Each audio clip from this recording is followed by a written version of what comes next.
to make a difference in millions of lives around the world in that industry. My colleague on this project, Lutz Ziob, introduced me to Rob Burnett. Rob's an extraordinary guy who's had a fairly unusual career history himself. Initially scarily for a big game hunting operation in Tanzania. I worked for an African contemporary art dealer in Nairobi.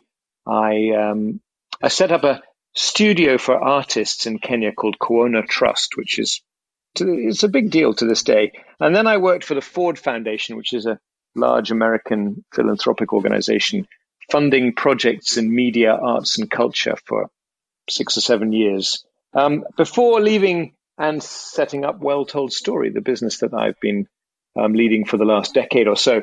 And that was very much inspired by the challenge and the need and the opportunity to connect young people in East Africa to big ideas. Now, I describe it that way, but it's learning, really. How do you help young people to connect with the ideas that they need to make life better for themselves? Rob runs a truly amazing social media business that operates at massive scale in Kenya, East Africa. And the problem that he's fallen in love with is a shocking picture of a possible future of work that's already here and at work on the African continent. You know, there are some brutal truths these days, Lutz, in Africa and probably elsewhere too. There aren't enough jobs. You know, the formal sector is not growing at the speed required to employ and absorb and inspire the numbers of young people who are seeking a livelihood. So in Kenya today, this year, 2019 in Kenya, about 1.3 million young people are going to enter the job market.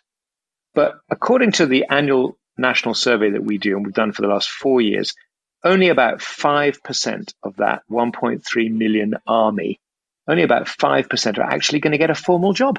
I mean, so over 1 million people, you know, considerably over 1 million young people are going to be seeking something to do this year, and they're not going to get a job. They're not going to get formal employment. So for those guys to survive, for those guys to thrive, they're going to have to hustle.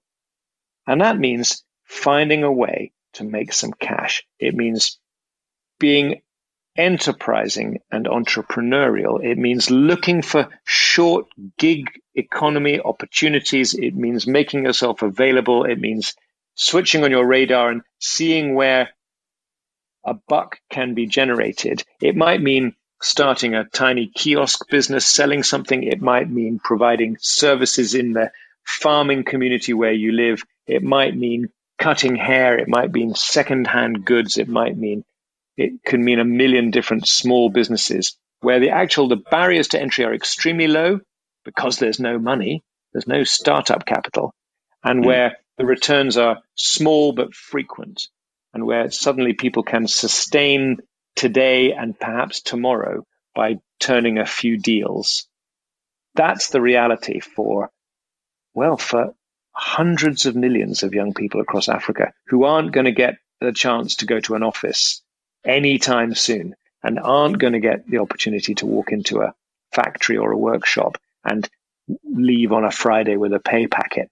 That world is not moving at the speed required to keep up with the huge bubble of youth entering the job market.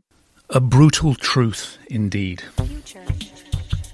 We learned a lot more from Rob, and in this series we'll definitely come back to more information that we got from him, not least the importance of looking for signals and grounding your work in data, as well as the social obligation to help people thrive in a world of change.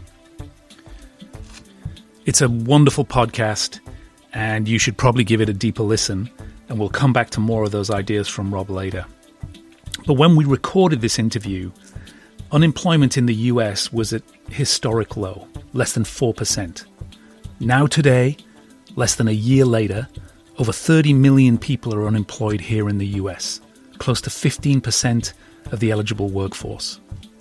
Official statistics say 13% of 2020 graduates are unemployed, and in reality this figure is much, much higher.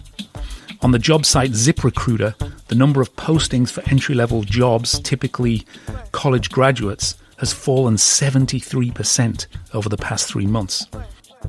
And the 3 million Americans who graduated from college this year are having a rough start in their careers. If there's one thing that the pandemic of 2020 has taught us, is that the world of work is changing, and it's changing very, very fast.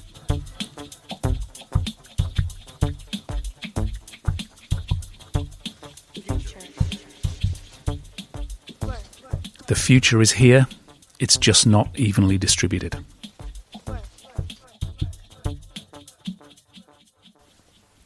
If it's critical then to fall in love with the problem, not the solution, how can we best prepare people for this rapidly changing and uncertain future of work?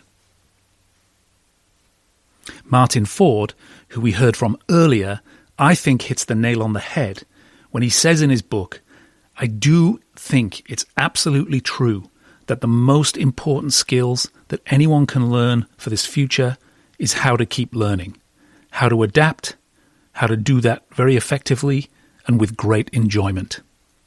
Unquote. I want to end this episode, though, with a voice from the second season, the voice of Kate Shaw, who's Chief Learning Officer at Airbnb. We'll learn a lot from Kate later in this season. She's a deep thinker about our work. But what I want to share with you is more personal. She reminded me in our conversation that whilst change in the workplace can be scary, we should not lose sight of the fact that things aren't perfect as they are. There's work that we still have to do to make the workplace better and more equitable today. My mom went off to work. She had 5 kids, ages 4 to 16. And watching her as I grew up, what I started to see was that my mom was working so hard. She had a family of 5 to feed. She had never worked outside the home.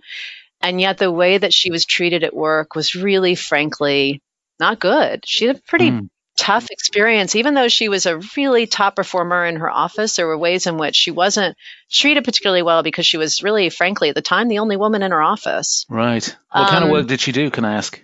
She was a financial planner. Okay. So she was a financial planner who professional role. Yeah, absolutely. So, and it was one that required a lot of study and education and personal certifications and, qualifications that she worked really slowly over time to build. And she amassed a real following, people that really connected with her. And even though she was the top salesperson, top performer in her office, she was excluded from a lot of opportunities, conversations that frankly, she should have had the opportunity to participate in. And watching her, I think what sort of sat in the back of my mind is, boy, if my mom is that smart and she can't thrive at work, then what is work about?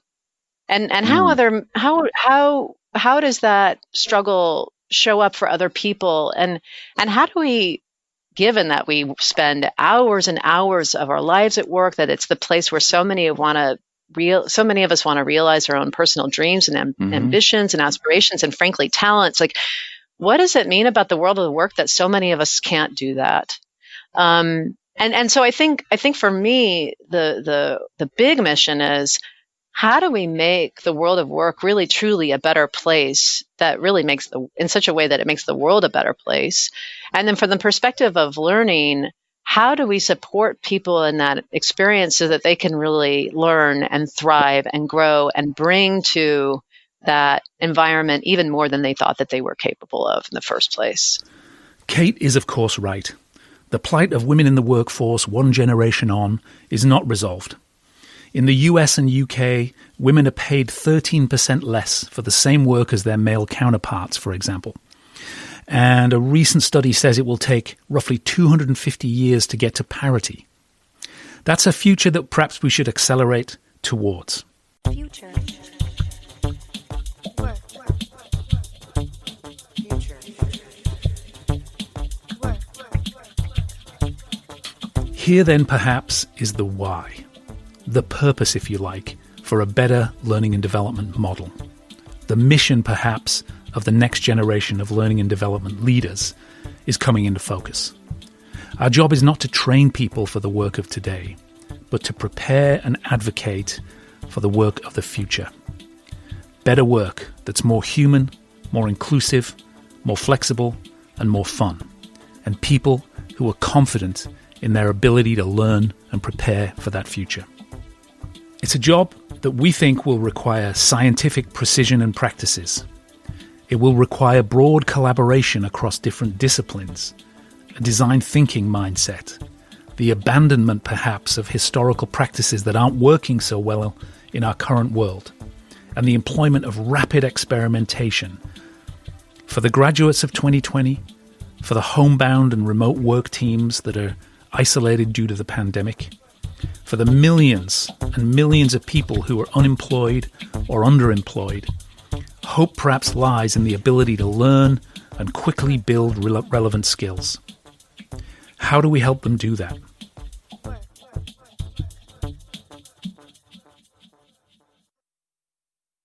Well, we're not 100% sure, but in the next 8 episodes, I'll share with you what I've learned so far in how we might approach this epoch-making problem, and perhaps find a new mission and a more important mission for the future of learning and development. I thought the future would be cooler. Thanks for listening to this episode of Learning is the New Working. I really want to give a shout out to the many people who've been brave enough to come on our show and be interviewed and share their insights and knowledge. I also want to thank you, of course, our listeners. We love to get feedback. We love to hear from you about the ideas we cover and the people we talk to, and we love to get suggestions for other topics and other episodes. So please visit us at www.learningisthenewworking.org and leave us your ideas and opinions. I also want to thank Kevin Windsor, who provided the music for this episode. He's going to be doing some experimental music for us throughout the season. It's really fun to work with you again, Kevin. And everybody else, please stay well. We'll see you on the next episode of Learning is the New Working.